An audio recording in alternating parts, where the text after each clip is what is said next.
Hi, I'm Joe Solari, and I help authors build great businesses. And today we're going to talk about the SBA and the economic assistance they're providing to small businesses and how it applies to authors and publishing imprints.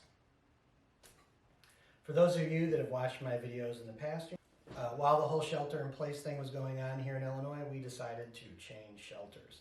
So we're in a new house, and this is the new office. We're still unpacking, but it's got some great natural light, and it's going to be a fun place to be making videos. So before we get started, let's talk about some things to be careful about.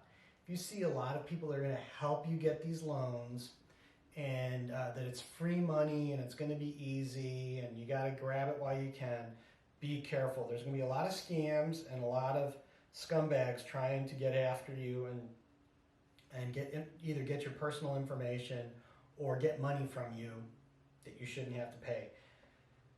Everything we're talking about with an SBA loan is no cost to you, and you can do the paperwork to fill it out. You don't need any agent or helper or agency. That is not SBA approved, and I'll get to that in a second. But let's talk about SBA as an organization. So the Small Business Administration is part of the U.S. government, and what it does is it's supposed to help promote small businesses. And a lot of ways that they do that is through how they have set up these lending programs. We're going to talk about two different kinds of lending programs. They've got a bunch of them, but at the higher level, there's two categories. Ones that are self-directed through the SBA, and we're going to talk about that in the Economic Injury Disaster Advance Loan, and then one that's directed through SBA-approved local lenders, like the Paycheck Protection Program.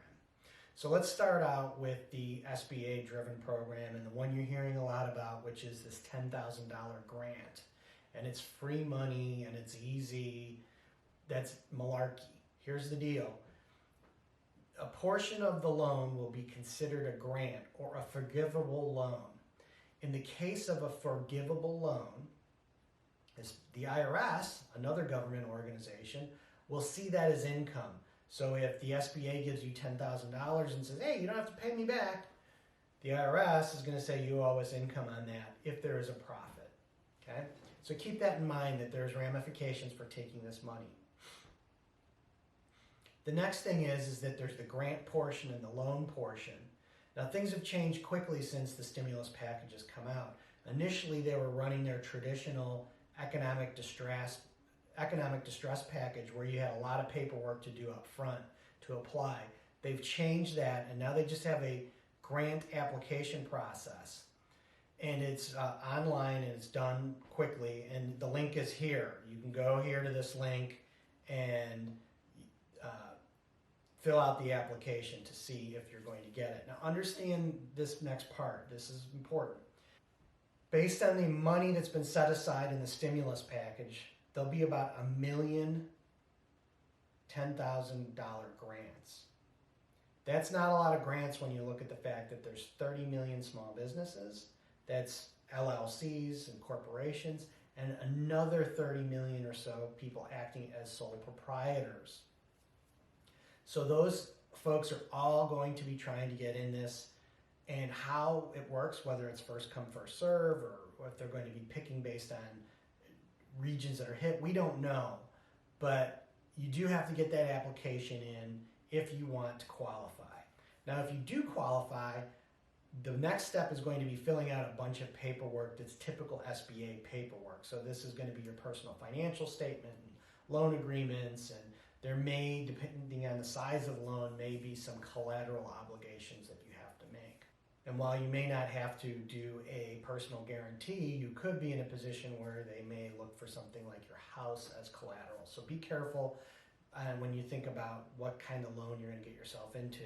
In all of these cases, when we're looking at a time where there's going to be a downturn and a recession like we're seeing, you need to have a high probability that this money will get you through the downturn, and then you'll be in a position to make much more money to be able to pay that loan back plus make a profit. If you're just trying to get across this chasm and there isn't a good situation on the other side, getting into a loan is probably not a good idea because you're going to be further obligated into debt. If your business isn't going to make it through, it probably wasn't going to make it through with or without the loan. So keep that in mind.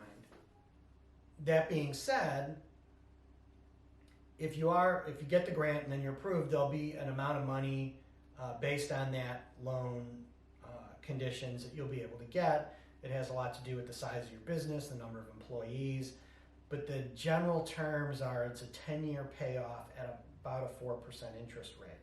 The next program is the Paycheck Protection Plan.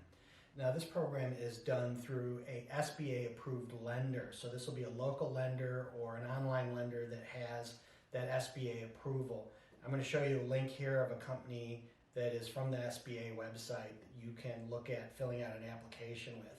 Again, understand these programs are going to be swamped with applicants because there's a real legitimate issue going on. The people need this money as well as there's people that are being opportunistic.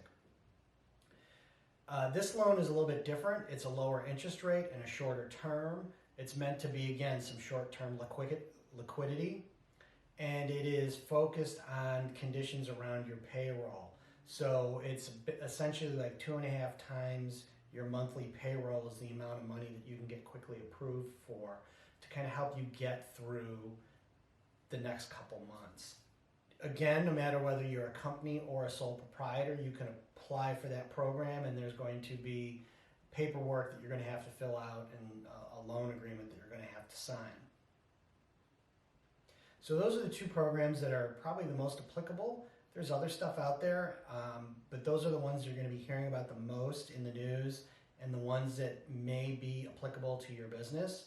Again, be careful with where you're getting your information, and any of the things that we just talked about is stuff that you can do yourself. You don't need help with.